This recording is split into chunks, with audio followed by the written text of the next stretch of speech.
Alhamdulillah hari ini Jumat Berkah kita menyampaikan amanah Bang Sofyan bin Abdul Salam. Beliau menyiapkan pahala untuk orang tua beliau, yaitu almarhum Abdul Salam bin Tunku Muhammad Qasim dan almarhum Abdul Jalil bin Tunku Samaun.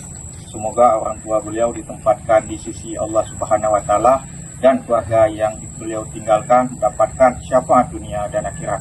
Semoga beras ini bermanfaat untuk ibu, dan kita doakan yang memberikan mendapatkan syafaat dunia dan akhirat. Amin ya rabbal alamin.